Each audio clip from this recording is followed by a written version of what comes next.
Hello and good morning, good afternoon, and in some places, good evening. Welcome to this week's new episode of the Xbox Lunch Break Special. I'm your host, Mr. BoomStick XL. And folks, we're opening up the show with breaking news. Obviously, the talk of the weekend has been the Helldivers 2 scenario with PlayStation versus PC gamers. And as you can see by my thumbnail, which is very scandalous, the PC gamers won. Sony has officially canceled the mandatory update for Helldivers 2. Again, folks, this is not a giant W for PlayStation. This is definitely a W for the PC gaming community who would not back down, who started to not only review bomb Helldivers 2, which we saw that it had less than 50% positive reviews. There were over 300 negative reviews of the game. And actually that poured over to a lot of Sony's first party games that are on PC. Oh, we got Hargeet Chani. Let me set this up. This is a party, ladies and gentlemen. Welcome everyone. Here we go. Hargeet, what's up, brother? Good morning. Morning. And this is a win for consumers. It's not a win that you can walk away and just say, okay, yeah, great, this is never going to happen again, because it's a win for Helldivers 2, and that is it. Obviously, there were a lot of reasons for the reversal. I think that ultimately the legal aspect really kind of played a bigger part on this than a lot of people are actually bringing into the conversation. And I say that because, as we learned, there were and are 177 countries that do not allow for a PSN account to be made. Of those 177 countries, well, many of those gamers that are on PC bought Helldivers 2 and were ultimately going to be boxed out of playing it. And that would have caused, I would imagine, some sort of a class action lawsuit against Sony, who already has quite a few of them opened in the UK, in France, for anti-consumer behavior. This would have been just another one. Does it end with Helldivers 2? Well, the answer is no, because Ghost of Tsushima, the Game of the Year edition, for single player, you do not need a PSN account, though for multiplayer, you will.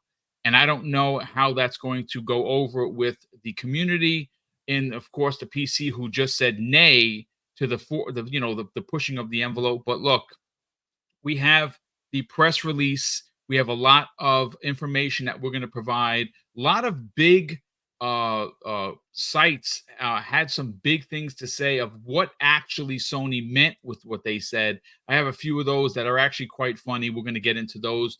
We're going to quickly get into introductions, though, of course, because we have a monster panel here. Gamsley, how you feeling, brother? Good morning. How was your weekend? Oh, I'm fantastic. It's been a good weekend of games and yelling on Steam. All those 300 people you're talking about, that was just me and my alt accounts. I'm ready to talk about all of this stuff. No, I'm having a great time, man. I'm ready. I've been playing some games. I'm ready to talk some of this stuff. And I love seeing all you. Well, All we you love seeing you beautiful here as well, people. brother. Thanks so much for joining us as always. And again, I can't wait to hear your opinions regarding the situation, because again, it is I would consider Crispy Bomb one of the biggest blunders in 2024. I would even dare say it's probably the biggest blunder since the start of this generation. Sony does not have a lot to get excited about or to celebrate in 2024. They had little to celebrate outside of Spider-Man as their only first party exclusive in 2023. This year is dry again. They've had very little success with some of the smaller games that they have money hatted. A Stellar Blade doing rather well, which is great for Stellar Blade and that team. Final Fantasy 7 Rebirth, uh, nowhere to be found on the charts. It's not doing as well. It's actually tracking in double digits behind Final Fantasy 7 Remake, which isn't good. Obviously, Foam Stars came out, and well, you'll never hear about that game again. And there's been a few. Helldivers 2, though, is a triumph, not only for the studio that made it, but also Sony, because we learned from many people who are like statisticians, if you will, that this is the seventh biggest game in PlayStation history on the charts for them. And obviously, but again, a small caveat, what's been carrying this game has been PC, and they pissed everyone off. Good morning, kind sir. How you feeling? Yeah, I mean, that's what happens. You have a gamer base that just enjoys the game itself, and then you have a caveat, which, I mean, that's what most people would call it. It's a caveat that was already there, but they didn't enforce it at release, which I think would have dropped the player base to begin with. But that's besides the point. Right now, we should be praising Sony and saying this is the greatest thing in the world. They actually reversed it. Oh, wait. Half you PlayStation stands didn't say a damn thing about it. You defended it. So how about you? How about that? We'll get into it. Yeah, I saw a lot of the Sony Earth Defense Force, Fuzzy Belvedere. They were out in packs of wolves, as you would, as they are, and trying to defend this was really just, I just shocked. Not surprised, honestly, but the fact that they were like, "No, you shouldn't have to do that," and the Xbox does it. You see, the difference between the way Microsoft does it and Xbox is way different the way PlayStation did it. See, because Microsoft has an account for anything PC related, when you go to put an Xbox game in, it asks you to log into your Microsoft account, which you do. Usually it does it for you. So it's no fuss, no muss, no coconuts, right? The difference here is they couldn't get it to work correctly for PlayStation. The game's been out for a couple of months. People spent the money. People have been putting hundreds of hours into this game, and they try to stick the banana in the tailpipe, and you know what? Wasn't fitting. How you feeling, Fuzzy? Man, I'm feeling great. Glad to be here with you guys. Man, we're seeing in real time Sony stepping on rakes, and it's a beautiful sight. They're going to learn the hard way. They're going to learn today. Yeah, but yeah, it's going to be a fun conversation on this, and I got some pointed thoughts on it as well. But we'll get into it. Yes, we absolutely will. Hey, Game Pass Dad, welcome back, brother. Nice to have you here. You've been keeping up to date. You and I have been back and forth in the DMs. You've been obviously keeping your ear and your eye on the situation. You are a PC gamer yourself. Good morning. How you feeling? Yeah, the memes have been going hard this weekend when it comes to Helldivers, so we've been having fun with that. But certainly happy that it's been overturned, but just sad to see Sony just prove again and again that they don't really understand what people want in an online PC game as far as freedom to actually connect to the services they want. So it'll be exciting to talk about for sure. Yeah, and Hargeet Chani, first of all, brother, welcome. Malcolm XLAX3 says, will they learn, though? I don't think they're going to learn anything from this, as a matter of fact. How are you feeling, Hargeet? Welcome. Yeah, getting over yet another cold or whatever. What the heck is going on? But otherwise, yeah, good. Yeah, this is actually good news. I was hoping they would reverse it, but you know what did this? Of course, it's money. When Valve decided enough, we're just going to like give refunds, and who's going to eat the cost? PlayStation's going to eat the cost, and we're going to like pull it from every other country that doesn't have PSN. That had to have caused a stir. I'm hearing that even people in countries that aren't affected are returning the game too, because Steam has said, Valve has said, yeah, no matter how many hours you put into this, we're just going to let you get a refund because this is bullshit. And so they went ahead and allowed it. So all those nice numbers they were touting that, hey, we sold this game a lot and people are playing a lot. Yeah, well, that's all come tumbling down. And once that happens, when the money goes, yeah, things change. This is why the money is the way to change anything, right? It's if you don't spend, they will change. If you like cause this kind of thing, they will change. So it's always down to dollars. It's always down to money, right? That's what needs to happen. Did you know that, by the way, Puerto Rico is one of the places that couldn't play this? I did not know that actually. Yeah. So all the U.S. territories were not allowed to play this. So they would have Wow. been shafted if this went through. Virgin Islands, American Samoa, Puerto Rico, all of them would have been shafted. Wow. It's you know what I think is very, very strange, how long it took for them to actually respond. Remember, this thing started on late Thursday. It raged all through Friday, all through Saturday, and very, very late Sunday.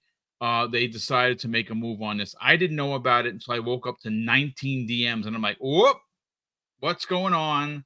And obviously, well, the press release came out. So before we start talking about this, we do want to bring into the conversation, ladies and gentlemen, the press release from the official PlayStation account.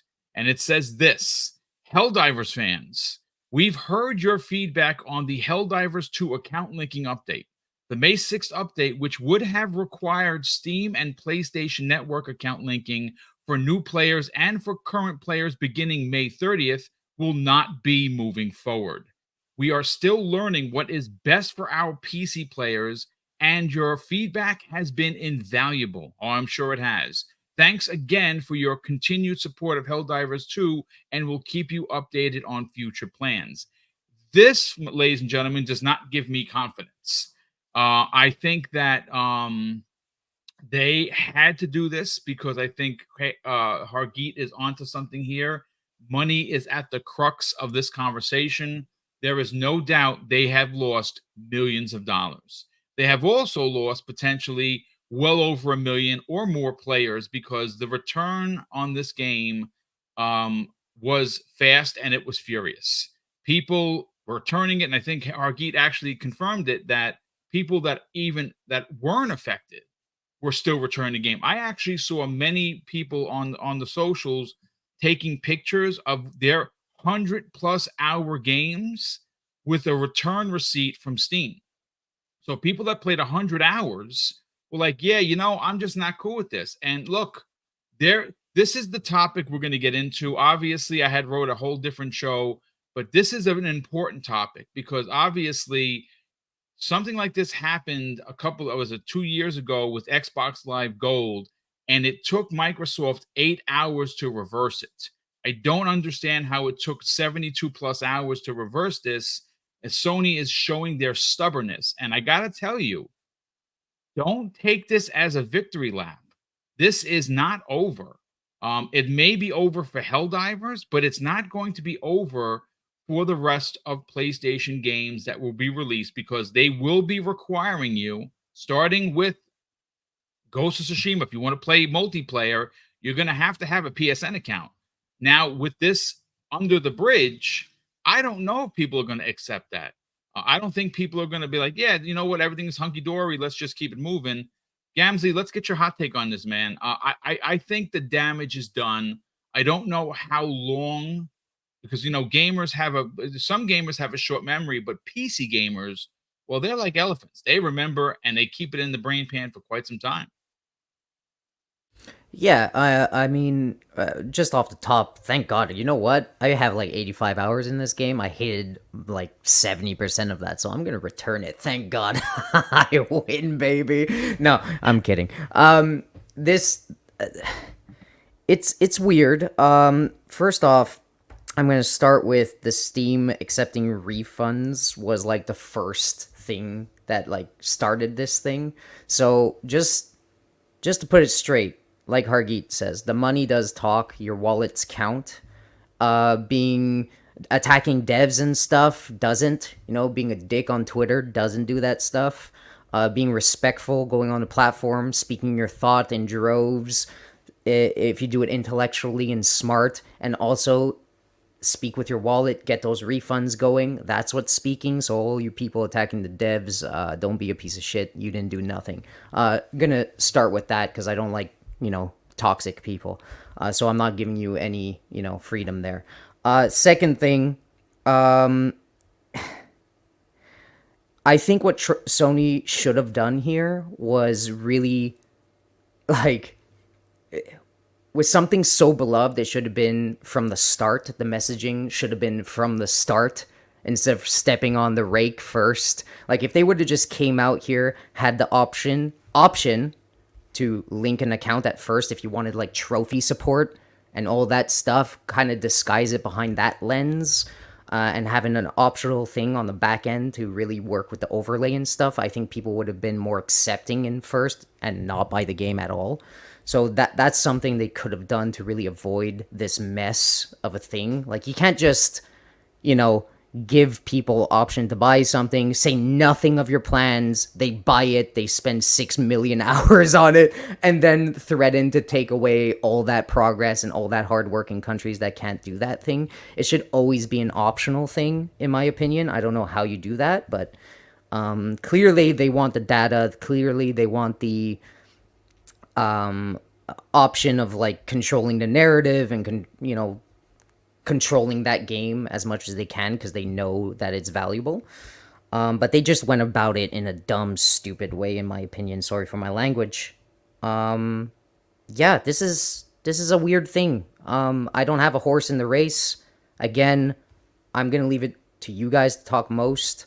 I congratulate, probably Steam being the pusher on this, and I congratulate the players to speak with their voice and again with their money.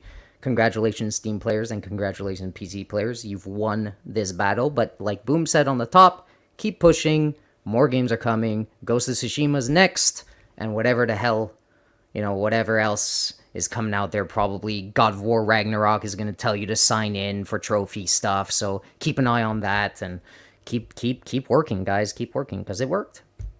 That's all I gotta say for now, and then I'll push back or come in after as I hear people talk.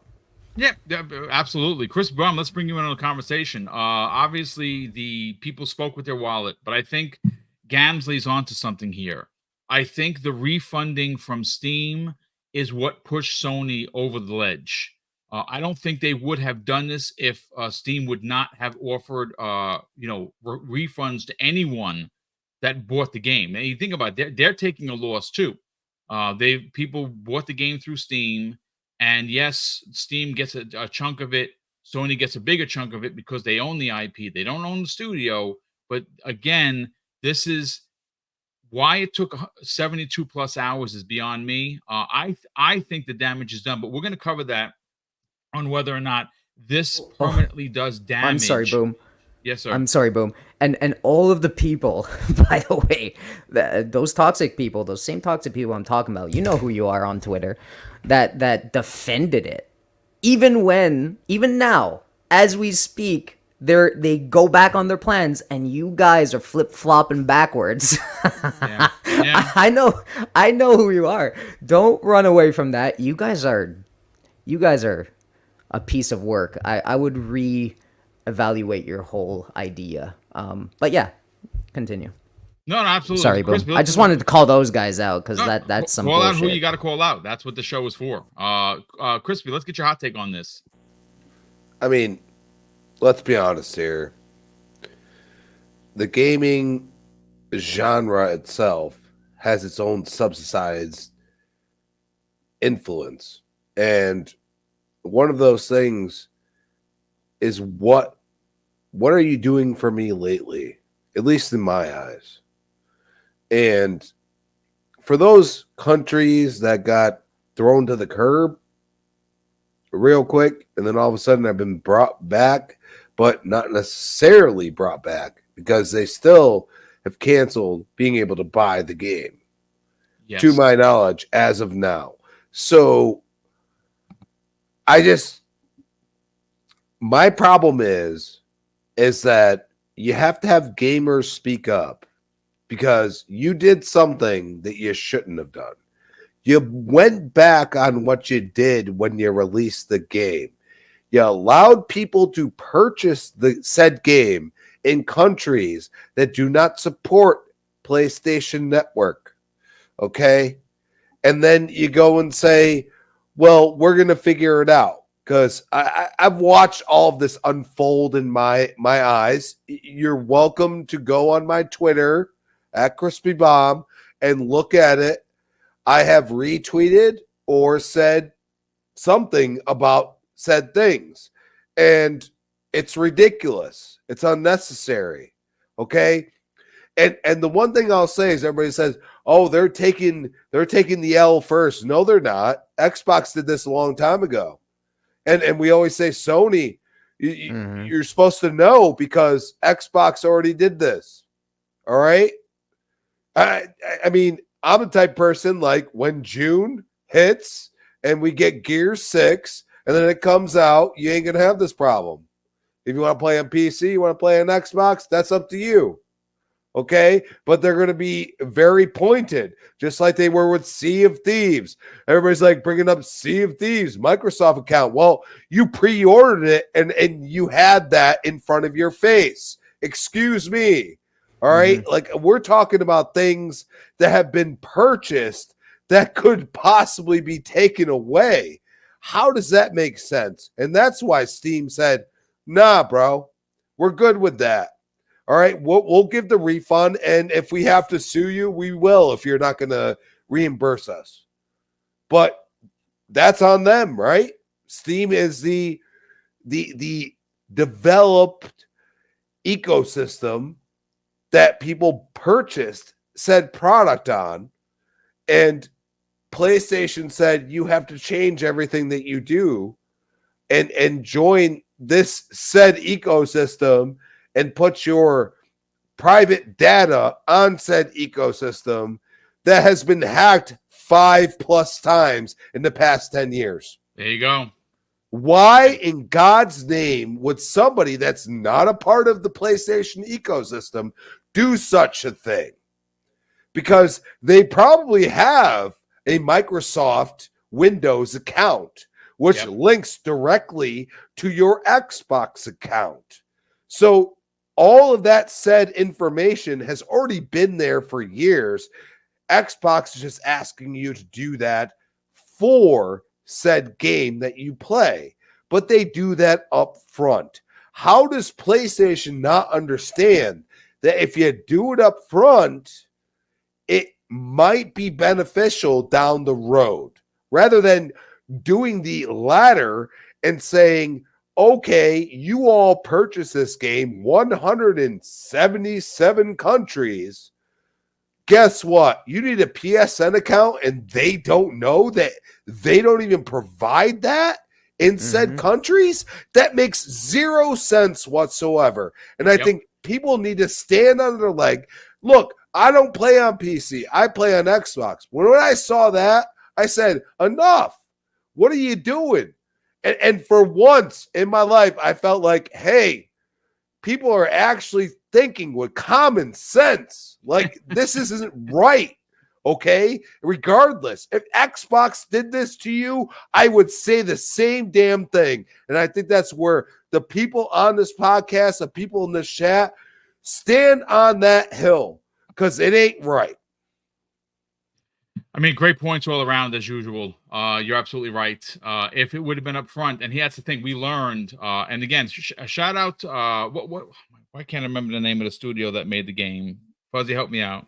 Arrowhead. Arrowhead. Jeez, Christmas. So Arrowhead, you got to give them credit because you know what they did? They kind of went like this. They did it. Yeah, exactly. They did it, ladies and gentlemen. We're going to step to the side. You can go and have a conversation. We have no control over this.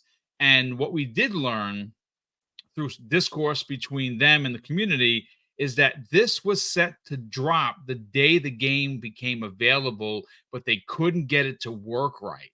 So they were like, okay, so we're not going to say anything. Everyone just go buy crazy. And what happened is this game, again, it is a bright spot for Sony, a very bright spot for Sony. And a bright spot for the studio that made the game. They are in the crosshairs. Everyone wants to know not only what they're going to keep doing for this game, but what's their next one. Arrowhead has done something incredibly special here, and I hate to say it, Fuzzy, man, the shine has been taken off. I don't know. Look, the numbers don't lie. Matt Piscatella is out there talking about it. He said very bluntly that if this game would not have had PC support, it would not have even ranked in PlayStation's own list of their top 20. That's a problem. With PC's help, It has become the number 7 game of all time for PlayStation. That's freaking huge. I am so taken aback by this. I don't understand the mentality. And look, I do have a lot of super chats. We're going to get to them as soon as we get to everyone. Don't worry. We're going to continue this conversation. I do want to bring up one though, because it is a part of what what you're going to talk about. Horkenstein drops a very generous $5 super chat, and he says Sony weighed the acceptable losses. When it was too much, they reversed. Should have reversed the second they found out players were region locked out. There you go. So let's talk about this. You said you had some pointed opinions. Let's hear them. Oh yeah. My biggest thing is with Sony, like they've been good at, letting Microsoft take all the arrows going over the hill type of thing. And they kind of, stand in the shadows and they're like, oh yeah, we could do it now because, Microsoft kind of cleared the way and now it's cool if we do it. So they should have known better. And if the game couldn't do the PSN linking thing at launch, that's fine. I question the competency of their analytics group and their back-end group. And what I mean by that is Steam database. Like if you're a publisher on Steam, there has to be a portal that shows you. It may not give you all the personal information of every user, but it's going to give you the hours. It's going to give you possibly the achievements. It's going to give you like the time frame and how often they play, maybe how many players have other Sony games or Sony published games. So a lot of the stuff that they could use is already in Steam's database. So if it was a matter of, well, we want this for our own personal, data, just extract it from the Steam database. If you don't have a launcher that's going to be able to usefully pull that information and then use it in a way where, okay, you see that, said user likes to play these 3, PlayStation published games. All right, we'll put ads or we'll put like a discount coupon form for this, like all the stuff that companies usually use that data for. Until you have your own launcher or until you have some sort of system set up where you can manipulate like the customers and test things out as far as test marketing and encourage them to spend money in microtransactions and stuff. Until you have all that laid out, just extract the stuff from Steam because Steam already has all that. The only thing you won't get is possibly their real name and their home address. You might get the region that they're in, but all of that is already in Steam. So I don't understand why they wanted to double down on this. Like it should have been like, hey, we get pushback. Okay. Analytics team, hold off. Let's work with the back-end team to see if they can't get all the data extracted from Steam before we, completely step on this rake and trip down the stairs and shoot ourselves in the hip with the, the gun off of safety or whatever kind of thing. Like they really bumbled this, like not just on, from a PR standpoint, but just for the fact that they knew this for like the 3 months that, okay, it's not active. We're not getting those linking things from all these users. We see that 200,000 people are playing and we only have like 1,000 people linked. Was this not something that was pushed a little bit earlier, or did they? I'm starting to think it was just a matter of they never thought that this was going to do the numbers that it did. So it was kind of like, whatever. We'll worry about that later. We'll focus on when we release, Ghost of Tsushima. That one's going to be the one we really need to pay attention to. But this one was a gold mine for them, and they probably killed it before it even reached its full potential. Like we saw it constantly growing and eating up a lot of the server space to the point where they had to get more servers to be able to keep people, happy so they could continue playing the game. But now, like they had the tools. Steam had the tools for them to work with to get the information that they could even use for their, financial reports. It doesn't have to be in your computer as, they're an official user here. No, they're just list them as, PlayStation users outside of the ecosystem right now. And if you don't have the ecosystem to accommodate them, i.e. a launcher, this was a waste of your time. Like somebody in the executive C-suite level needs to be thrown out the window kind of thing. Like this is a simple thing. Like maybe it's just my experience with business and stuff where we had a website and product databases and email campaigns and all that stuff. This was a bumble at the highest level, somewhere at the executive level at Sony. So that's all I got on that. Yeah, it's a shame. And like I said, I think the lack of understanding is what took 3 days. It is shocking to me that again, when it comes to sparked outrage, some of it is just a lot of like yelling, but not so much for this Game Pass Dad. This had a lot of substance. There were a lot of people that really enjoyed this game. It again highlighted Sony's 2024. It is an amazing game. If you haven't played, I know some people are like, yeah, I'm tired of hearing about it. Listen, I played it up until I couldn't get on with the servers, and I walked away to play Halo, and I haven't been back since. It's not because the game's a bad game, it's just I don't have time. Um, I think that this Bumble, as Fuzzy was saying, Game Pass Dad, is uh is probably going to be one of the worst things to happen to Sony this year. And I think once we're done with this topic, we're going to get to the super chats, and then we're going to talk about the damage being done, because I think the damage is worse than anyone realizes. We're going to get into that momentarily. But Game Pass Dad, let's talk about the how long it took for them to respond, and they actually the reversing of course. Yeah, I mean, honestly, I'm a little bit surprised that they actually did reverse it, like, because Sony's not really known to like change up what they're doing. Like, part of like the points that I've been making about it is that this is just a piece of evidence that proves that Sony doesn't really understand like the gaming market outside of like their customers that already own their products. And at that point, they feel like they can get away with things like that, and it's a good thing there was so much pushback from the community, even from those like myself. Like, I really love this game.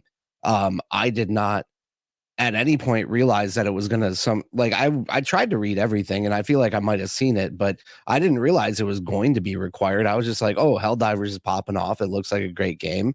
I'm gonna buy it and I'm gonna play it. And I fell in love with it. I've played it for like 80 hours. Like, I'm not as hardcore as some people, but I really enjoy it. And like at a certain point, I might have considered like setting up a PSN account if I knew it was required at the beginning. But now that I've played it and gotten my fill, like, what's there to be gained to set up a PSN account when I didn't have to before, and I've never had one? Like, I get that some people are just like, go ahead, make it, it's free, but I don't really want to give Sony my data when I sit there and look back at it and I'm like, all right, they've changed their agreements. Like, they didn't make this very clear. It was a choice that they made. And at that point, like, I just don't think it's the right way to go about it. And when I think about it further, like, especially with their update to their quality, monitoring and like their enforcement policies, I think a big part of this is like for their ability to actually be able to collect the user data from like the people who are playing on Steam and outside of PSN, and be able to like record their voices the way Microsoft does, which it's something that all companies do. But it's like Sony obviously is making a play to get more of the data and maybe even pad out their monthly active users here for the quarter. But like, at that point, I'm not going to give Sony anything more when they've proven specifically through their game division. Like, other companies, Microsoft, have all had data breaches, but through their game division, they've had 3 major data breaches in the last 13 years. So if there's anything I can do to not give them any more of my information, I'm happy not to do it. And I'm usually not that paranoid, because I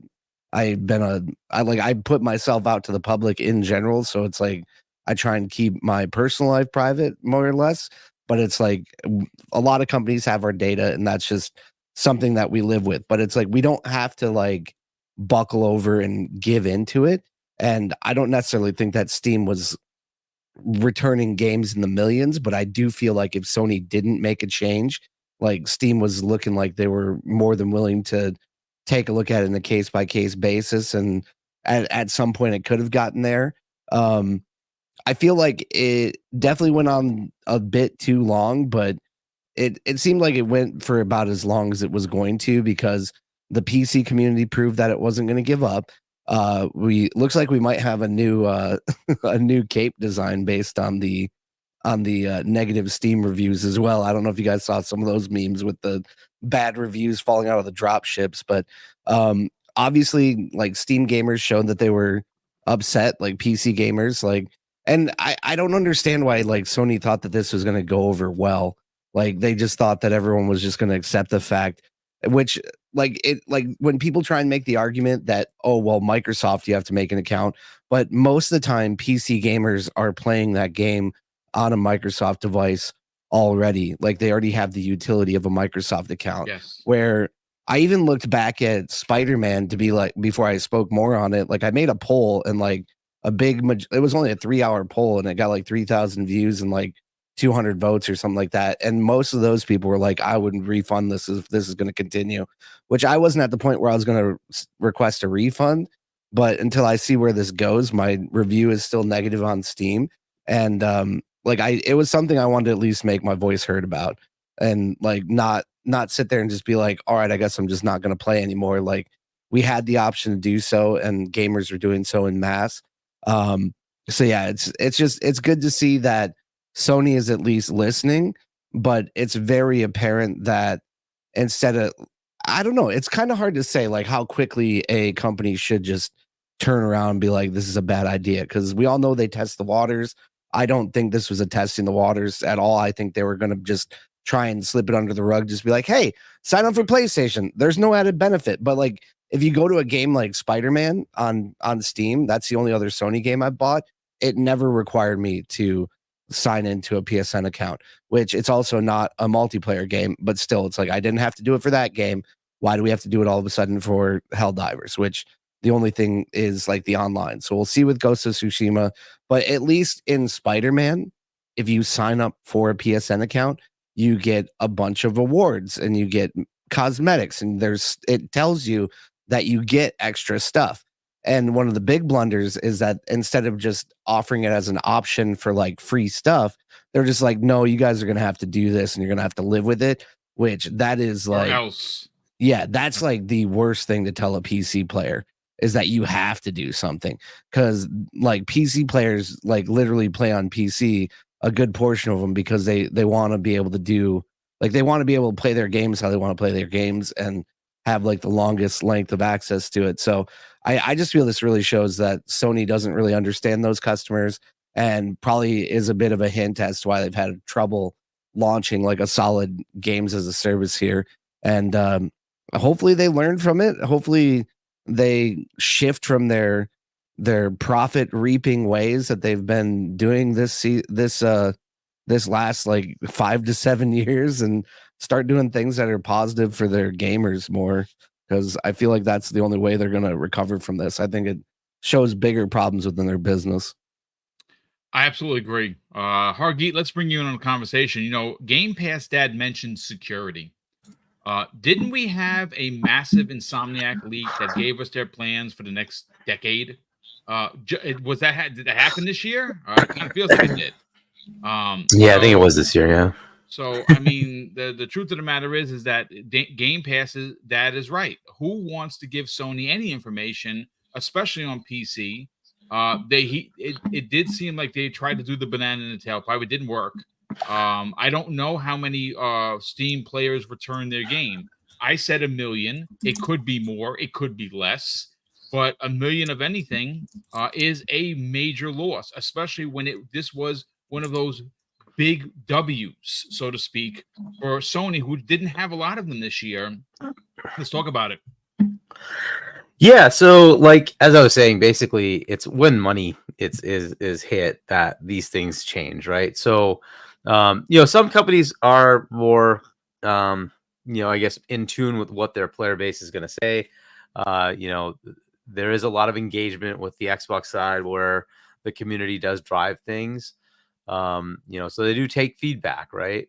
But ultimately it comes down to money, right? How many people were happy with the 4 games going to PlayStation? Not a lot. But money drives things, and they had to do what they have to do, right? So if you look at the same thing on the PlayStation side, in general, they look at the bottom line or legal liability. I think they had legal liability here. There is going to be some potential to say, hey, wait a minute, you allowed us to buy something and then took it away. What the heck is going on? And there's a potential for a class action lawsuit, very easily with that kind of thing. So they probably saw that, right? I think ultimately it was Steam deciding, and I don't know if they actually coordinated with PlayStation or not, but Steam deciding, well, we're not going to take the hit. We're just going to tell them you can refund this game, and we're going to stop selling it in all those countries. And whether that was something that prompted a discussion with PlayStation or not, I don't know, but something must have happened after that, because that's what that impetus, that was the thing that caused them to switch back to, let's get rid of this, right? Because up to then they were just like, yeah, whatever, you just deal with it, right? And when Steam said, yeah, no, we're not going to deal with it, and we're not going to keep selling this game to people who can't play it, and we're going to offer refunds to everybody, that's when suddenly everything shifted. All the work they did to get a good game out there, to have a good multiplayer, games as a service. Well, I don't even know if there's really any microtransactions or not, but a big multiplayer game, they just screwed it up, right? Big time. PC was driving this, and they screwed it up. The unfortunate part is, like, PlayStation has now kind of sullied their reputation, and I don't know that it's going to be easy to come back. Hopefully the game will come back, maybe, but once you piss somebody off, it usually creates that negative aura, and people are emotional. And once that emotion is breached, it's hard to bring it back. I mean, think of all the stupid things Xbox did in the Xbox One gen, right? To bring that forward and said stupid things, and it held for a long time. It's still something they're trying to fix, right? Yes. It's not an easy thing to turn around. And doing something like this, yes, it's a good decision to undo this. Absolutely the right decision. Good job, Sony, to finally realize it. But I mean, you did this because, let's face it, your money was going away, and you didn't want that to happen. You're already in jeopardy with your profit, is dwindling, and you didn't want to have that happen with this. Fair enough, but you did the damage, and I don't know what that's going to look like as far as the next 5 years. Their plan was to bring more games as a service games, right? And PC is a big part of that. We saw where the players were. It was not on PlayStation, it was on PC.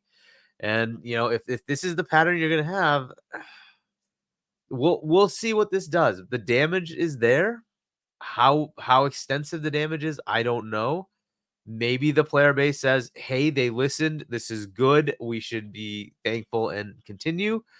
I doubt that'll be the answer, unfortunately, because sometimes you just piss people off, and that can create an antagonism. And I don't know if this is kind of sad, really, because this was the path to make them more profitable, was bring their games to PC.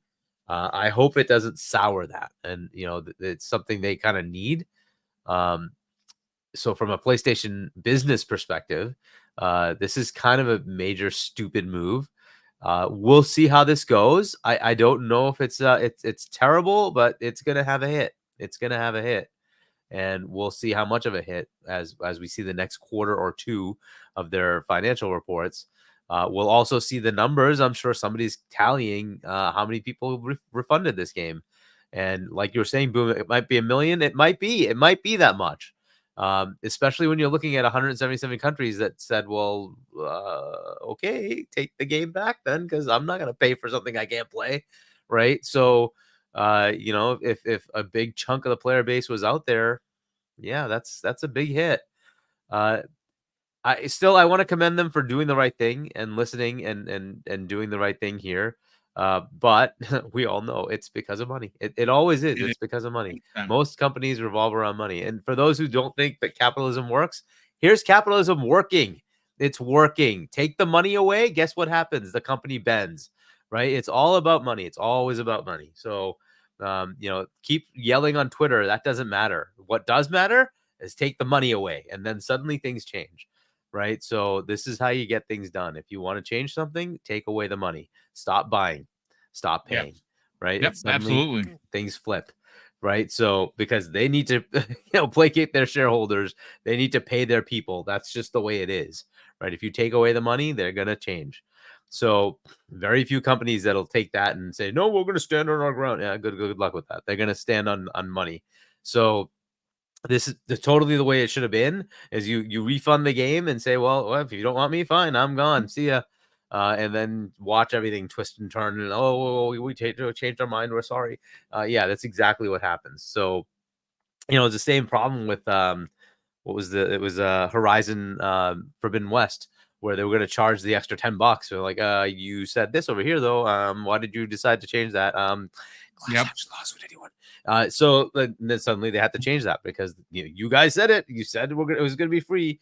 So yeah, guess what? You have to now honor that. So this is the way it is, right? So when legal troubles come in or money troubles come in, yeah, they're gonna bend. So it worked. However, I am kind of leery on what this means, right? If you piss off a user base, and it's this user base will remember. Steam people, they will remember. PC players will remember, and this is gonna set a sour tone for them, which is sad. But because they needed this, they needed the PC, so I hope it's still a viable platform for them. But we'll see if this diminishes their reach on the PC side. Actually, Hargate, we're going to come back around to this because I do want to talk about the potential damage done.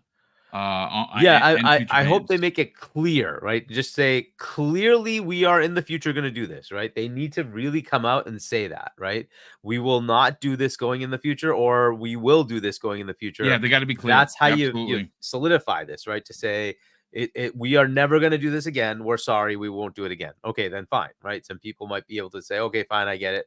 But if you're going to be wishy-washy about it, which is probably where they're going to be, they're going to assume, like the PC players are going to assume, you're going to push this again, right? So, but yeah, let's move on to the next. And let's before I get to the super chats, a couple of new channel members. You had a lot to say. You and I talked this morning for about 40 minutes. I know that you're on the way home from work. Let's get your hot take on this. Yeah, forgive me. I hope you guys can hear me. Can you hear me clearly? Yes. Fantastic. So I've been listening to the conversation, and forgive me that I'm not on video. I don't want cops to see me. Forgive me. So my angle on this is, while I appreciate that they have doubled back, and that's good, they've doubled back. I still think this is not a victory. This is an obfuscation, and I may be a one-man band on this, but just like, and I'll bring you one quick cautionary tale analogy to it. Just like your Cyberpunk situation, where when Cyberpunk started falling flat, bugs everywhere, and then it brought into stark crystallization how bad PlayStation's store policy is. Instead of fixing the store policy, it was get it out of the store. Nothing to see here, right? Same situation here. You treat 100-something plus countries like second-class citizens. Instead of doing the hard work to fix that so that we can all play, it's, oh, no, we're returning it. Everything's fine. What happens with the next gas game? Because we've already heard them say that that's their future. They need gas games. So these 100-and-something countries will be back on the hook again, right? You can't both say gas is our future and we're bringing gas games to other platforms a la PC. You see how much PC people really push these games that they love, and then you still keep those second-class citizens as second-class citizens, right? Shout out to the great Loke7 who lives in Mozambique. He can't even create a PlayStation account. He's had to VPN in and create an account elsewhere, right? And this will continue happening unless you do the actual hard work, which is fix your network. And okay, how about you treat these other countries like they are first-class citizens, so then this doesn't happen anymore. Instead of, well, we're making it optional now, because guess what? Another game will come at some point soon. And if they don't tie it to the PlayStation Network, right, as it has already been said here expertly, you can never take the separate account and go, that's part of our MAU, because no, it's not. It's not on your PlayStation Network. It always has to be counted separately. They want to be able to flout their numbers and say, ooh, look at the large MAU number we have. That means you must all be under the PlayStation Network. So stop being cowards. I understand you did a good job here. It's good. But do the hard work and make those people first-class citizens in gaming. That's my point. Great point all around, brother. Thank you so much for popping in here. I know you wanted to get that off. I would imagine that this is going to be a conversation that is going to continue for the remainder of the week. Obviously, there are other things to talk about. Again, we are a couple of weeks away, literally 2 weeks away from Hellblade 2 releasing. Let me just fix the graphics for you folks, so we can get back to the next get squared away with the next topic. But before we get there, first of all, I want to welcome in nearly 800 live viewers. Thank you so much for checking out Double Barrel Gaming, and of course, this is the Xbox lunch break special. Let me catch up on super chats. It's been quite a few of them. A big thank you to all of the generous folks in the chat that have dropped the super chat and have become channel members. The first one of the day comes the way of Sith Lord, who drops an outstanding $2 super chat, and he says, the time has come, Boom, execute order 66, and that is exactly what has happened. We're going to get into the damage that this has done. I think the damage is irreparable, in my opinion. I don't think that you can actually fix what they did. We're going to get into that. Park C 1972. Hey, what's going on, brother? Welcome to the show, and thank you so much for becoming a channel member, dude. That is incredibly generous of you. We super appreciate it. Sir X-Man, generous friend of the program, drops an outstanding $2 super chat and says, Sony shooting themselves in the foot like Xbox used to. Yeah, Xbox still steps on rakes. They have been doing it for years. But, this is not an Xbox thing. This is a Sony thing. And yes, they did step on a rake. And I'm dumbfounded that it took so long for them to respond. Honestly, I don't get it. Again, I read already Korkenstein's super chat, so thank you, Korkenstein, for being here, brother, and thank you for the generosity. We also have JJ saying 117 drops an outstanding $5 super chat. He says democracy has prevailed. Yes. Companies Ubisoft, EA, and Battlestate Games should know that the consumers are your boss. Indeed. Sir X-Men drops an additional very generous $2 super chat and says, are they going to do this when Bungie games release? I mean, it's possible. Yeah, I think you're going to see that. I don't think so, because Bungie is self-publishing. Okay, right? there you go. So, there you go. That's the and that answer was then. part of the agreement, is that they are independent. Excellent. Good stuff, brother. I did not even realize that. That's a great point. Hey Lincoln drops a very generous $5 super chat, and he says they should have just gave people some skins for linking their account. Probably could have avoided a lot of the backlash. Indeed, I think that, or trophy linking, or trophy linking, or something.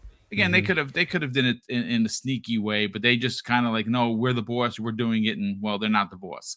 Calorie drops an outstanding $2 super chat and says, PlayStation PS Store dead on arrival, if not in 177 countries. Yeah, that's awful. That's a lot of countries. That is a lot of players. We have Adidas 20 generous friend of the program, drops an outstanding $10 super chat and says, what's up, everyone? Ginger Ale, Fuzzy, Gams, GPD, Crispy, and Olive Chani in the building. That's a joke with C Money. Yeah, I was gonna say, so C Money does not like olives. He does not like mustard. And he doesn't like a lot of things. Yeah, the mustard thing I know. I didn't know about the olives though. Wow, backgrounds like this. All the good things. With mint and mustard and olives, all the things he hates. Olives and mustard. Oh my god, that is so good. Yeah, so we got to have you on when he's maybe on Thursday. Hey, pop on and drop that for him and say, hey, see mustard, olive man. I heard that. I'm telling you like olives, huh? There you go. Andrew Green. Andrew, welcome to the program. He drops, ladies and gentlemen, a ridiculous 20-pound super chat. He says, hey, gentlemen, fantastic show, and what a lesson have we learned today. Don't mess with the PC community, or we will pull your pants down and spank you. Oh, my goodness. Good stuff as always, brother. Thank you for the generosity. Thunderdome Gaming Society has been a channel member for 8 months. Dude, thank you so much for the help and support here at Double Barrel Gaming. He says, does anyone know how many people refunded the game? This could push Sony to put the game on Xbox's ecosystem, maybe. Yeah, I think this is going to definitely fast forward that. And I don't know. I would imagine one of our number guys on the X community or the Twitter community will be, you'll see something like Matt Piscatella, Paul Tassi, obviously Tom Warren and those guys. You may see something out of Windows Central with Jez Corden. Someone's going to get the number. Someone is going to report how many were returned, and we'll definitely have a conversation when that number is available. Wakanda has become a new channel member. Bro, that is very kind of you. Thank you and welcome back. J-Mac, who's been a channel member for 30 months. Dude, that is crazy generous of you. Thank you for the support. He says, oh no, Sony bends the knee. Where will the Tim Poodle go now? Just trolling. Hashtag gray beards. Hashtag we dem boys. We outside. Xbox World Order is in full operational or fully operational. Sir X-Man drops a generous additional $5 super chat. It says, I can see what PC game my friends are playing on Xbox from Steam, Epic, EA, and Ubisoft. Like I've been saying, Sony has not invested in the infrastructure. Indeed, they have not. That's a great point. Korkenstein drops an additional very generous $5 super chat and says, conspiracy time. Did PlayStation do this because they are seeing the massive MAUs for Sea of Thieves is giving Xbox on PlayStation right now, since Xbox has an account linkage? I mean, I'm sure it's numbers driven. It has to be. There's no way that they do this without thinking that the MAU is going to be important to them. Parksy 1972 drops an additional $2 super chat and says, "Rip Game On Daily." Yeah, I saw that. That's disappointing. I don't know what happened. I don't ask. I simply saw the post from I can tell you what happened. It's there was the Game On Daily website, the GameOnDaily.com website, and there was a lot of aspirations for that, but it was money, and so they spent a lot but didn't get anything back. A lot of that was on loans and eventually just collapsed. So, and unfortunately, the YouTube channel was part of Game On Daily, and therefore the channel had to go with it. So YouTube, GameOnDaily.com is gone, and therefore, unfortunately, the channel goes with it. Sad, because there's nothing. The YouTube side was doing fine. It was that GameOnDaily.com website, unfortunately, caused the whole thing to collapse. Again, I love them both. It really sucks. I love them both. And obviously, you've been a big part of that for many, many years. Shout out to Gaz, shout out to Asa. I've been on this show. They've been on mine. They're great members of the community. Asa is, he's always been phenomenal when it comes to covering stuff like PR that nobody really covers. He's like one of the mainstays, and Gaz is well, he is who we thought he was, right? He's a joker. He's funny. Love the business that he's in, and it's a shame that actually happened. Let's Finn Gurmas drops a very generous $2 super chat and simply says Xbox for life. Indeed. Absolutely. I definitely second that. Jonas the Dad. Hey, Jonas, welcome back, brother. He drops very generous $2 super chat and says, Ponies never mentioned the 400 plus million for Game Pass monthly. Yeah, I mean, Microsoft's making a lot of money, man. They really are. Their hands are in every cookie jar. It's crazy. Faded Blaze, welcome to the program, Faded Blaze. Thanks so much for being here. And of course, he drops very generous $2 super chat and says, Hoagie, remember if Bungie fails, Sony takes over. Yeah, dude, like that's still a thing. I mean, look, we have nearly 800 people here. I want to welcome in. If you're finding the channel for the first time, please consider subscribing. I do this Monday through Friday. I stream 5 days a week, 5 different panels, 5 different shows, all great content. And we never, use hate mongering to get you in here, or, the old okey doke or banana in the tailpipe and switch it up like Sony did to get you to sub. Obviously, what you see is what you get. We have a lot of pointed opinions. We have a lot of laughs here. We also have one last thing I do want to talk about, because normally this is about a 90-minute show. We still got a bit to go, because I do want to go first to Gamsley. Gamsley, this is a situation where the damage might be too severe for them to come back. I think we're going to get to Hargeet's point, which was masterful. You do the damage on something that you and your company are banking on in a big way, especially with PC. They do not forget. And there's always, how like right now as gamers, people are always going to hound Microsoft. Hey, you put 4 games, what's next? Hellblade 2, is that coming? That's always going to be a conversation. Well, the same way that's a conversation for Xbox. And they kind of did that to themselves. Well, now it's a conversation that's going to happen with Sony. When they go to put out a game, people are not even going to be excited for the game. They're going to want to know if they're going to have to link an account or create one from jump. And there's going to be that hesitation of whether or not I should invest in this game on PC. What do you think? Do you think the damage is done? Well, to that point, I mean, it works out for them anyway. I mean, if they maybe lose a sale, but it probably drives them to a place that, I mean, if they truly want a game that's powerful enough, I mean, a PlayStation will be bought somewhere. So, I mean, I don't know how much they truly lose. But is the damage done permanently? I don't think so. Like in all our like how do you say, comparisons, like the Cyberpunk thing. The Cyberpunk thing was devastating. The No Man's Sky thing was devastating to those companies, and they're small, not small, but you know what I mean, in comparison to a Sony, which has an exceptional track record, and their fans are ravenous and weirdos that just support anything. So, I mean, on PC, maybe there's the hesitation. I would say hesitation is the proper word. I don't think repairable is the thing. I think they're going to be fine. Like, one great game's going to come out again, and it's going to be fine. Again, in the Cyberpunk situation and in the No Man's Sky situation, these developers put out good content. They kept pumping through. They were transparent. They kept unleashing content and fixing things, and this is gonna be a pretty easy fix. It's not even 72 hours. Everything's for some people it's done, it's refunded, but it's not a big enough number to move the needle there, I don't think. And respectably, I mean, consumers sometimes they flip-flop all the time. They hate Xbox one day and they're buying things on PC and it's all Xbox stuff. They're going to Game Pass on PC.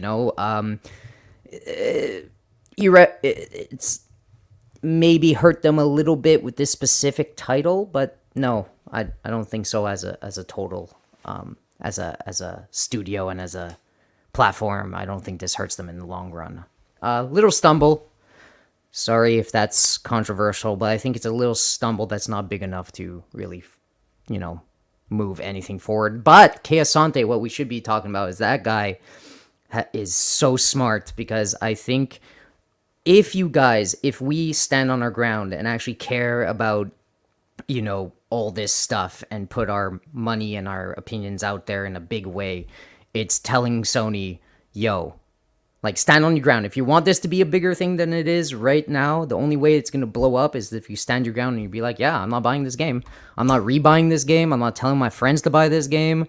Hurt them as much as possible and be like, yeah, I don't care that Sony fixed this until they fix the reach of their platform. So the reach of the platform should be fixed. The reach of the platform should be broadened. We should be able to make accounts in these certain areas, and until that's fixed, I'm not going to support the thing. If people do that, which I don't think they will, because I'm skeptical with consumers, then they move the needle and it will be fixed, and Sony won't get the pass, because right now all I see is them getting the pass, right? All I see on socials is them getting the pass of being like, yeah, they fixed it. Oh my God. And then all the big news outlets are like, yeah, ho, 2 seconds and they fixed it. Yay, Sony. It's a good move. And it's just like, yeah, well, like Keosante said, well, yeah, that's not the deeper thing here. So it's really, it's almost impossible to see until the next game comes and Tsushima comes and, all these other games come, and we'll see how the consumers react to it. But as of right now, I don't think they're hurt. Okay, I mean, it's a fair point. I'm not going to argue with you. I will give you a little pushback, but I'm definitely not going to argue with it, because again, consumers are fickle, right? Some people have great memories and they don't forget, and others are like, yeah, whatever. I'm going to go back and buy the game. I got it on sale. Maybe Steam puts it on sale or something, right? Or in fact, keep the game instead of returning it. So there's that. Absolutely. Crispy Bomb, I want to bring you into the conversation, where I think that this is ultimately going to be a continued problem, is something that Keosante brought into light. Let's just say, for instance, we give them the pass. I'm not giving them a pass. Some people will give them a pass. There are still today 177 countries that cannot link and create a PSN account. That's where the next game problem that's should be fixed. Right. It absolutely should be fixed there. But see, this is why I think there is going to be a problem for Sony. And I think they have hurt themselves in a way that I don't know if they can recover until that problem is fixed. Because here's the thing, Crispy Bomb. Ghost of Tsushima is scheduled to release. It's a big game. It's an amazing game. So much so, I platinumed that gladly and happily when it first released. That for multiplayer is going to require a PSN account. What happens to the 177 countries that cannot link an account without using a VPN? That is lost sales. That to me will hurt Sony. And now people are going to look at them with a crooked eye. What are your thoughts on this? Well, let's be honest for a second. I mean, look at what Sony does. They do single player games. So Helldivers 2 was one of the what we'd call the light on the hill that says, hey, we can make multiplayer, or we can fund said multiplayer game. One or the other, whichever way you want to look at it. The fact is that most Steam players, and this is coming from my son, love playing multiplayer. Okay? That's one of their jams. If it doesn't have mods like Fallout or something like that, if it doesn't have, different things to experience, they gravitate towards multiplayer. And what Sony has done is said, Helldivers 2, we just let y'all know that multiplayer games in 177 countries, we don't care. Okay? And they might have reversed course, but I haven't seen the ramifications of it because I follow people that are in said countries. So I look at that and I say, okay, great. You reverse course. That's awesome. Does that damage the brand? I mean, we're talking about Ghost of Tsushima, okay? And if you have a multiplayer involved and you're separating, it's like when we used to download games, single player or multiplayer. I mean, come on. You know what I mean? Like you are just getting your foot into the PC gaming market. Microsoft been doing this for a long time. They've been doing it since Gears 1, people. Okay? They have brought games to it and then they brought it back. But this is before what social media is today. Now you're looking at an ecosystem that you can't trust. That's the way some of these PC gamers are looking at. And can I disagree? Can I say you should trust Microsoft more? No, I'm not saying that. What I'm saying is that they have done something that is considered egregious in that said market. And that market happens to be the tentpole of the entire game itself, as far as being a multiplayer gas game. All right? So instead of saying, look, if you link your PSN to Steam, you get said great, unique, thing that you get, like gun, skin, whatever it may be. If you look at that and you say, okay, that's cool, but they said, no, you have to. And I think that's something hopefully they learn. I mean, let's be honest. I don't think they are. I think that was a half-hearted statement on the fact that they screwed up. They know they did because, like Hargeet said, they lost money. And they know they lost money because if they don't cooperate with what Steam has done, they're never going to have a leg to stand on in the PC space. And what I've said before, and I'll say again, PlayStation can't make a damn multiplayer game. And this was the one, and they absolutely destroyed it. And the problem is that all these PlayStation gamers that sit there and talk all this ish and say, oh, you know, you guys are being Karens and crybabies. No. We're talking about people that purchased the game that couldn't continue playing it unless they linked an account that they can't get. That's what we're talking about. We're not talking about all this other stuff. Okay? Like, y'all can sit here and throw shade at nothing. I get it. I get you love your plastic box. I'm gonna tell you right now, if Xbox did this, I'm not down for it. But Xbox has been releasing multiplayer games for years on PC. For years. And they have fumbled. Absolutely. I have watched it. It wasn't like this. It wasn't saying you can't play the game unless you subscribe to something that you can't use technically. So that's where we went and said a few days ago, data driven. It's about data. So they reversed it, but you don't think they're going to do it again? You really don't? I mean, they're going to put it out front this time, but for a single player game, that's what's going to happen. It's going to be for a single player game. Why do they need your data for a single player game on Steam? Makes absolutely no sense. All right? I agree. So we look at that and you say, okay, well, people are going to be like, oh, you know, Microsoft's been doing this for years. Yeah, no shit. They've been up front about it. They want you on PlayStation to make a Microsoft account. Oh, how about that? All right, up front on the pre-orders, because everybody was whining about it, and I laughed at them. I said, hello, this is what they do. They're a data-driven company. They are, you know, they develop games, and they don't really care about hardware. Hello, that's what they've done their entire existence. I played on MS-DOS games, okay, like Solitaire and stuff like that. Like, I understand this stuff. Maybe you don't, all right? And then people just shut up because they know it's true, and they've probably done the research. PC gamers are fickle beasts. They say, you know what?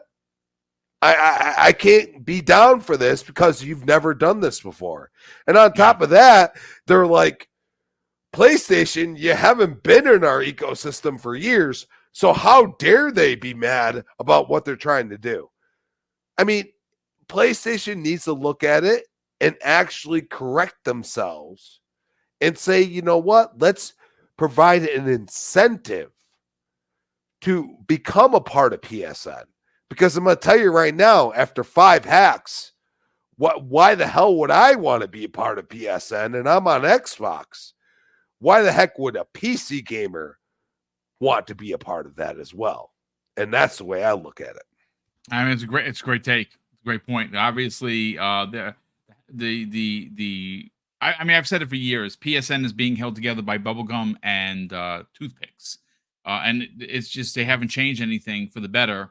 And if you are a PC player that is, you know, someone that worries about security because, well, you're on PC, I wouldn't be very comfortable giving PSN any of my information. Fuzzy Belvedere, now, obviously, we heard Gamsley, who had a great opinion. We heard Crispy Bomb had a great opinion. I'm interested to hear yours, though, because I think that when you look at the fact that there are 177 countries that will not be able to link PSN accounts because they can't make one.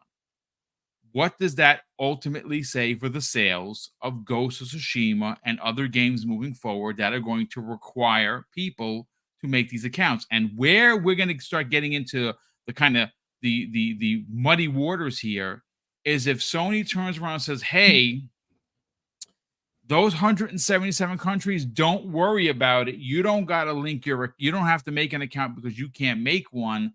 and they're going to force others in other countries that to do it, it's going to be an even bigger problem. This is where I think the damage is done. What do you think? I mean, it's definitely going to be harder for them to kind of keep track of all of that. Like the big thing that they're going to wind up bumping into is always whenever a game comes out, making sure these regions are locked to, requiring the link, and then these other ones are excluded.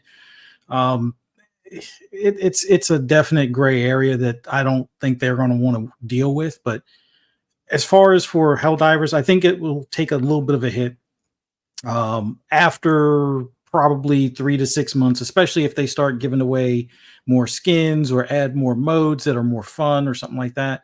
I think they'll be able to rebound to some extent. But as far as like with Ghost of Tsushima, I don't think it's going to hurt sales on that quite as much because of it being more of a single player. Not to call out the PlayStation guys, but there aren't that many that are even playing Legends, or at least ones that I'm friends with that are vocal on Twitter.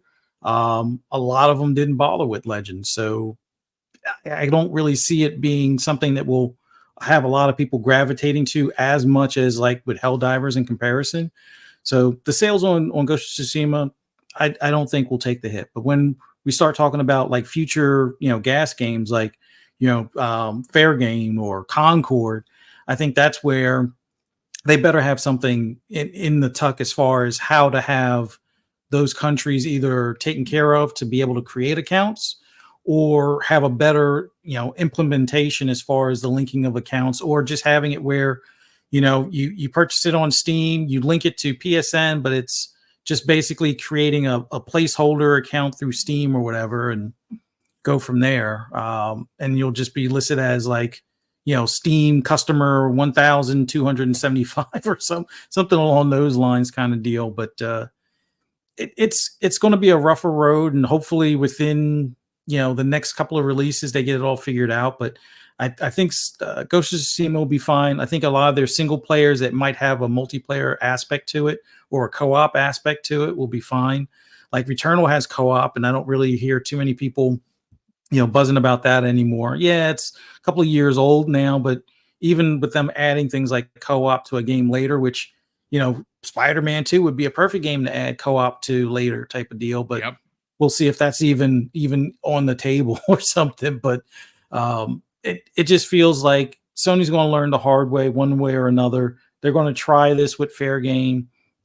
If the servers aren't up to par when it comes to doing that on launch day, are we going to have another situation where they temporarily disable it and then we have this all over again? Or the same thing with Concord? Is this going to be a repeat process type of deal? But yeah, for their sake, they better get something figured out. But long-term wise, if they don't, then they're kind of wasting efforts going into the PC market without having, plans in place to cover more regions.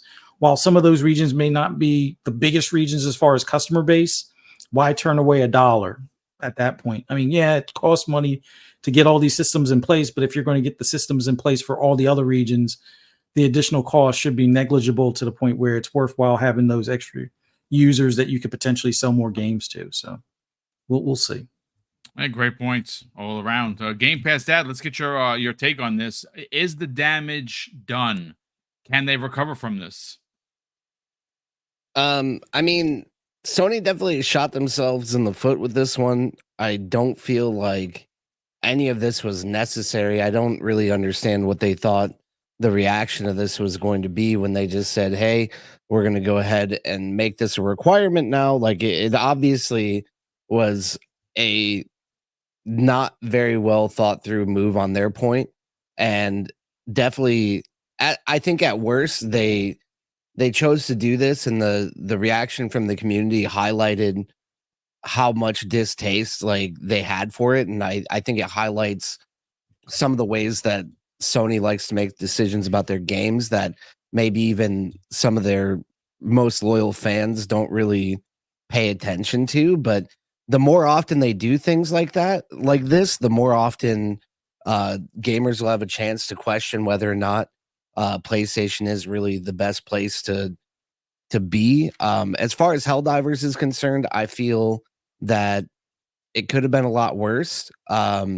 there's probably a subset of people that probably will not play the game again, or some people that might have gotten their returns and decided they've had enough Helldivers. Like me personally, I'll probably play the game as long as I don't have to set up a PSN account, but it made me actually sit here and think like, well, I've already played like 80 hours of the game. I had fun, but if they're gonna make people do this, like I could happily step away and have enjoyed my time. So I do feel like there's a certain subset of people that just might not revisit this game for a long time until there's like a major update. But on the flip side, I think the damage is mainly Sony's. Like Arrowhead has been doing a great job with the game, keeping it updated. I do know that there's some issues. Like I haven't really followed it very closely, but I know that some of the issues with back and forth. I think the CEO is about 50-50 on the way he responded to it. But I believe there's some issues with the way that the community managers reacted to this and some of the ways that they had talked to the community or just not been very receptive or properly trained to just not say dumb things. Like, because there were some pretty egregious things. I can't really think of any specifics, but I just know. Well, I mean, I'll be honest with you. They didn't know that, like, how it would affect like those Right. 177 countries. Like they Right. didn't understand that, and now they do. And I think that's Yeah. where like it wasn't like like malicious. It was more Which like, hey, I they saw what I recruit saw. people, You know what I yeah. mean? Right. Which I mean, I at the very least, like as a community manager though, like the last thing you want to do is just be like, hey, deal with it. Like, I mean, I think they did the right thing in pointing towards being like, hey, this is Sony's decision. The CEO like took responsibility and was like, hey, we knew 6 months before launch that this was going to be a requirement, and we should have been much more vocal for our PC people as to like plans for bringing this to effect instead of just turning it back on one day. Because there's definitely like a billion different ways it could have been handled more appropriately. Would the game have popped off as crazy as it did without, like, or if it did still have that PSN requirement? I don't know if that would have necessarily slowed it down, but I'm sure that would possibly give some people some pause if they realize that. But at the very least, if it had been in place from the beginning, you would make that choice when you decide to play the game instead of once you're already invested. And like, because I mean, I bought the game and I've spent like I don't know, I upgraded it to the Super Citizen Edition. I've bought additional like super credits. Like it's not like I've been invested myself, which I'm not going to say it's like the craziest end of the world thing or that I'm really butthurt about it, but just like I really don't want to set up a PSN account if I don't have to. Like that's just where I'm at with it. So I do feel that it makes me distrust Sony a little bit as to how they're going to deal with their messaging going forward. It kind of makes me a little bit disappointed in Arrowhead, but I feel they have the opportunity to turn it around because aside from this, they've been doing a great job with managing their game. They provided a great game at a great price with a good value, and it's an amazing co-op experience. And they've been keeping, like, they even do different things just with how they, like, we all know how they manage the active battles and just keep it interesting and fresh and balanced and updated, and as well as like the price for cosmetics and their battle passes are reasonable. Like there's almost no reason if you're playing the game constantly not to spend $5 to $10 here and there and be able to get like almost all of the unlocks and cosmetics, whereas like any other games as a service is like, no, that'll be $25 for that one set of skins. Like I feel like they've been doing everything right in that respect. So I do feel like there's a chance that they could really turn this around. But I don't necessarily trust Sony to not try and ruin it just for in the name of profit again. Yeah, no, that's a great point. And finally, Hargeet, let's get your hot take on this, man. Damage done, irreparable or not? Because I just think that when you look at Sony's future, they understand that PC is going to be a big part of it. The closed ecosystem that they were used to for many generations is now that dam has been busted open. They cannot survive on PlayStation players alone. They need to go outside of the box. Hiroki Toki has already talked about it. We know that's where they're going. PC. I mean, and again, the best that they did on PC was Horizon Zero Dawn, did 3.3 million. That's the highest, followed by God of War. Then obviously things start to kind of fall off a little bit. Days Gone, I think, was 1.8 million. And then obviously from that it continues to go low. This was definitely a highlight for them. But if they continue to push the envelope of wanting people to have a PSN account moving forward, like they do with Ghost of Tsushima, I think it is going to hurt them. What about you? Yeah, this is a tough one to figure out, right? I mean, ultimately, I think there's going to be some people who are going to be pretty annoyed by this. As far as the percent, I don't know, right? Sometimes it fizzles, but in a lot of cases, PC gamers kind of remember these things. So it's gonna hit, it's gonna hurt some way, but is it a huge amount? I don't know. To the point of why aren't these other countries available for both PSN and Xbox? Look, in the case of PSN, I get it. They would have to establish, entities everywhere. I kind of don't get why Xbox isn't everywhere, because Microsoft account is everywhere. And well, except for the ones that are restricted by our government, right? So they can't put it in like a handful of countries because of sanctions with certain countries, right? Fine. Outside of that, literally Microsoft is everywhere, every country, everywhere, and the Microsoft account works everywhere, right? The big headache you have is if you're going to take money in, you have to be able to report that to that country, right?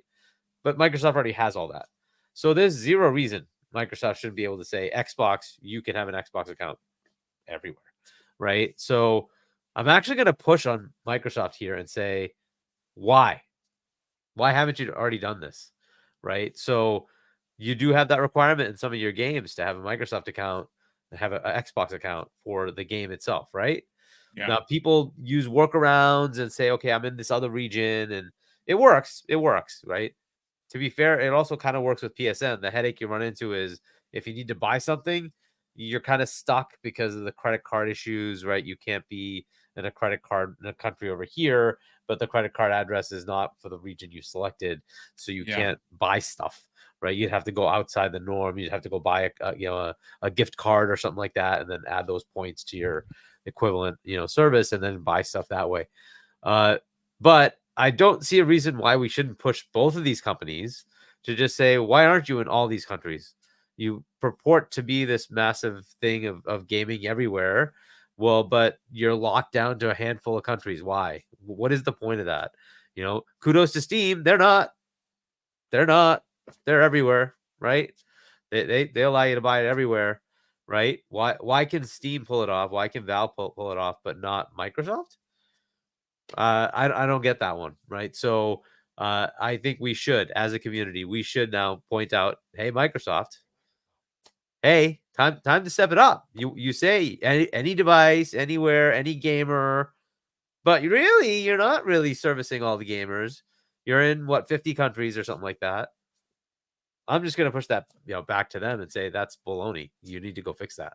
It really should be all 200 plus whatever countries.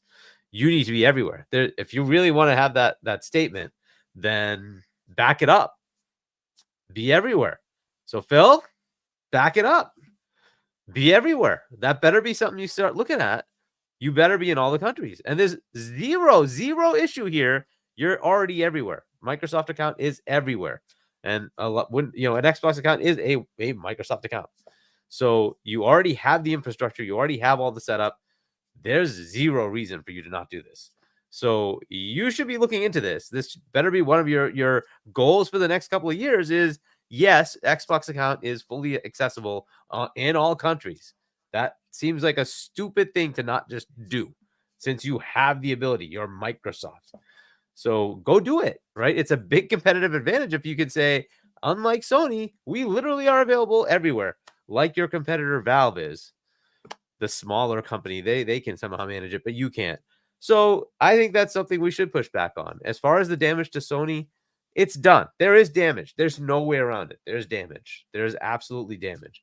The question is how bad. I don't know how bad it's going to be tough to gauge because first off, they don't do day and date, which has been a big problem. This is their first day and date game, and we Yep. saw the results. It sold more on PC than it did on PlayStation, right? If they do that for other games, we don't know what that would have been like. Unfortunately, we will never know because they did the damage, right? So if the next big game from them comes out and PC was going to be 50-50, 40-60, it might now be 20-80. And that's kind of sad, but it is what it is. They did this to themselves. We don't know now, right? So I wish we did have the, before and after of, hey, we day and date released, the next Ghost of Tsushima game, and it did, 60-40 and 40% was PC. That's fantastic news for PlayStation. That's a huge lift for them, right? I mean, you basically are doing what? You're making the game on PC anyway. You're just saying, I'm going to compile and send it off, right? Yes, you might have to do some tweaks, but it's not as much work as like having to build the game from scratch. So a little effort, and suddenly you get a huge amount of money, right? That's exactly why they're going to PC. And unfortunately, we'll just never really know. I wish we had that before and after, but unfortunately, we won't know. There's going to be a hit, though. There is no way around it. There's going to be a hit. There's going to be a contingent of players who are going to say, F Sony, I'm never going to buy this stuff. That's going to happen. I just hope it's not a lot. I hope it's a small amount. They did the right thing here. Now I hope they clarify it. Just make it clear. What do you plan to do? Right? Are you going to say going forward, it's always optional? They changed their terms of service, right? They've changed it from it was optional to now mandatory. Yep, they Are sure they going to did. revert that? Are they going to reverse that and say it's always going to be optional? The next thing they were doing was this overlay thing, right? Ghost of Tsushima is going to have this PlayStation overlay, which lets you get PlayStation achievements and lets you see your PlayStation friends and all that stuff, right? Is that going to further complicate things, right? So, as optional, it's great. It's always good to have options. But if you're going to force it, then you're going to have to be very clear about when that's going to happen, why that's going to happen, and who is it going to impact, and how is it going to be accessible to those people that don't have access to your PSN, infrastructure. So make those things clear, right? How are you going to handle this? Are you going to say, if you're in one of these affected countries, we'll still let you create the account. You just won't be able to buy stuff. That's fine because you're on Steam anyways, right? So fine, you don't have to buy stuff. Is that enough? And I don't know. They have to work through that, right? So I hope they do. But to the point of not being in these countries, that is something we should push on both of these companies. Why aren't you? Why don't you just support all these countries? What is the reasoning to not do that, right? Especially on the Microsoft side. I just don't get that one. The Microsoft account is literally available everywhere except for the handful of sanctioned countries. What's the holdup?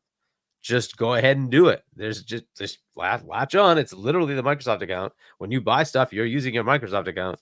You're using the same infrastructure. You're still using your Microsoft account, credit card, all that stuff. It's all Microsoft account. What's the issue? Just make it available, right? So, and maybe there's limits on what services you have, but at least it should be available. It should be, I can absolutely be in whatever country, and I can create my Microsoft account and have my Xbox account, and it'll just work, right? Well, it's one and the same, so it should ultimately just right? just work, right? But and I think that's something they should work at. Maybe they're thinking, hey, the performance won't be good or something like that. Fine, just give them that caveat, but at least you create the account. I can access all my services, buy my games.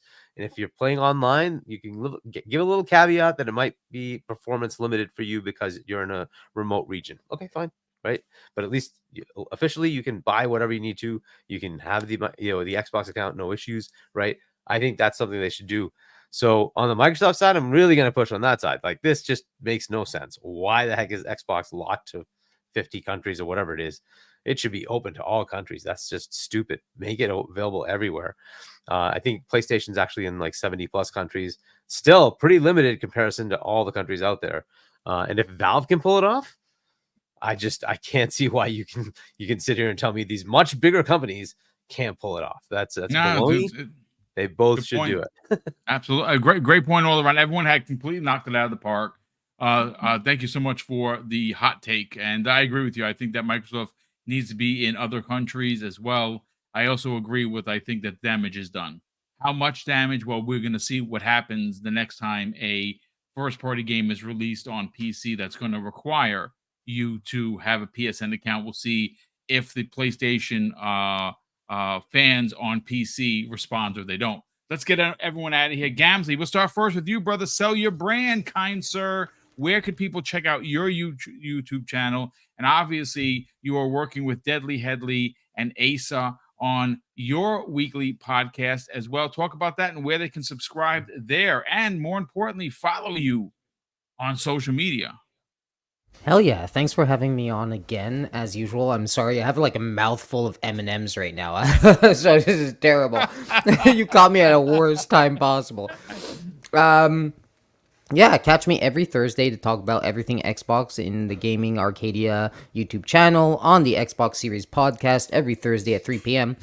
You could also find me right here talking about everything Xbox again every Monday at lunchtime with you guys and this panel at Double Barrel Gaming, and then find me on X, Gamsley TKD, with all the announcement of future podcasts. Love you guys. Love this panel. You're all amazing. We'll love you as well, brother. And thank you so much for joining us. Crispy Bomb, let's get you out of here, brother. Where can people find you on social media? But more importantly, what else you got going on, sir?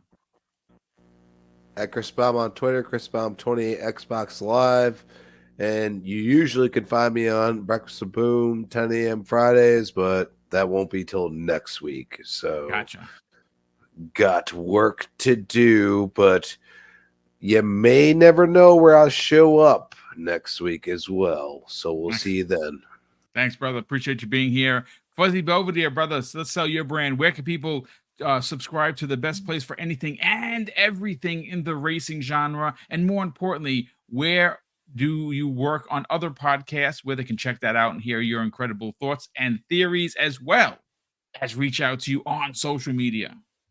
As always, thank you for having me on. Always awesome being on here with you guys. Always awesome when we have special guests like Hargeet, as well as for Kay Asante. Thanks, guys, for showing up and chilling with us for a bit. But as always, thanks to everybody in the chat for supporting us. Always appreciate you guys taking the time to listen to us and interact with us. It's greatly appreciated. Don't forget, please hit the like button, subscribe if you haven't already. And for those that want to hear my rambles and rants on anything gaming related, just follow me on Twitter at fuzzy_Belvedere. You can also find me later on tonight on FSP on Fun Speculations channel, 10 p.m. Eastern Standard Time tonight. Tomorrow, me and 3-Bit will be making up the show for Pixelated Echoes Tuesday night at 8:30 p.m. Tomorrow night. And then hope to see everybody right back here on Double Barrel Gaming, 10 a.m. Eastern Standard Time, Friday morning for Breakfast with Boom. Hope to see you there. Thanks again. Thank you so much. Game Pass Dad, let's sell your brand. Where can people subscribe to your YouTube channel? Where do you usually show up, where you give your incredible opinions, especially when you're working with Mav and that crew over at FSP? And more importantly, where can people find you on social media? Yeah, thanks again for having me, Boom. Definitely been great to be here on Mondays with you. And every once in a while, Monday nights, I'll be on FSP, Fun Speculation channel for their Monday night show, or usually Fridays with the Xbox Ultimate podcast. I have my own YouTube channel underneath Game Pass Dad. I'm working on getting back into the swing of things with my commentary videos about gaming and Xbox.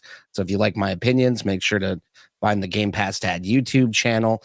And also Twitter and Instagram underneath Game Pass Dad. I also stream on Twitch Wednesdays and weekends at 10 p.m. Eastern Time, also under Game Pass Dad. So if you guys ever make it over to Twitch, you can find me there. I think this weekend, if anyone wants to play some Halo Infinite customs, I'm trying to get some custom games going either Saturday or Sunday night around 10 o'clock. So hit me up on Twitch or hit me up on Twitter. If you want to be involved in that, let me know and we'll make it happen. I'll keep you posted there. But thank you again for having me here, you guys. Always a pleasure talking games with you. Thanks so much, brother. Super appreciate you being a part of this show on Mondays. And last and no way least, Hargeet Chani. Obviously, you can't find him on social media. You definitely can find him on Discord. You can find him on Xbox Live. And obviously, I don't know what's going to happen with you and, obviously Go Live, because it's not really a thing anymore. And that's incredibly sad. But you still not only work with us when you guest, but you work on you're with us on Primetime Gaming. Obviously, you have a show on Sundays with Fonz Gaming, who's going to be out in LA with us this year. I'm very excited to meet him in person. Can't wait for that. What else you got going on, brother? And where can people potentially buy your new book? Yeah. So first, salute to Game on Daily. Too bad, so sad. It's unfortunately gone. Yeah. But yep, on to next things. I will be looking to my channel shortly as well, so I'm gonna put that here.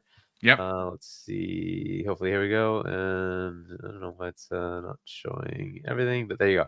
So okay, so buy my book. It's at shop.shiny.us if you are interested in Emergence, my new sci-fi novel. But you can also subscribe to my channel. It's youtube.com/HargeetJohnny1.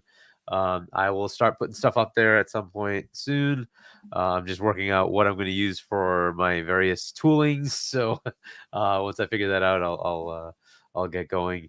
And then yeah, you can just you'll obviously be on Primetime Gaming on Wednesday on this channel 7 p.m. US Eastern, and then still doing the night shift with C Money and Doodle on Point for Gamers. That's at 6 p.m. US Eastern on Friday, and co-hosting Games Talk Live with Fonz on Sundays 6 p.m. US Eastern time. Fonz Gaming is a channel. And maybe sometime it's in the future we'll see RDX come back, hopefully sometime. Yeah. But so we'll see if that happens. But outside of that, we'll just check out what we can with Asa and Gaz. But check out their channels. It's Gaming Arcadia. Gamsley's on one of the podcasts that Asa does, and Gaz's channel is Septic Sauce, and I'm sure he'll be putting up content there. But we'll see what we can do to revive that in some way. Unfortunately, Game on Daily had to go away. And we'll do something maybe to kind of bring back the crew. But, I mean, I would imagine there's going to be is. something they could do to work it out. Big Mad Mo in the chat is asking if is Emergence on audio. Not yet. I'll have to make the audiobook. I was planning on doing one track with myself and then hire actual professionals. But it depends on how well it sells because it costs money to do that. Yes. So okay. All right. Well, there you go, Big Mad Mo. Thanks so much for being here, brother. Great to see you in the chat. Well, listen, Hargeet, good luck with the book. Continue sales on that. Obviously, we're going to be hanging out in LA in a couple of weeks because obviously June will be here before you know it. Looking forward to that. A big thank you to everyone that tuned in. Over 800 people tuned in live through Twitter, through YouTube. If you're finding the channel for the first time, please consider subscribing. We are on the hunt for 15K. Obviously, tomorrow at 12 p.m., we're going to be bringing it right back here with the Xbox Factor podcast. We got a lot of Gears news. We got some Hellblade stuff we're going to talk about. Obviously, Hellblade is 15 days away, ladies and gentlemen, and we're going to be able to play Hellblade 2 Senua's Saga. So I cannot wait for that. And that's going to be a big game. That's going to be one of Microsoft's big salvos for 2024 this year.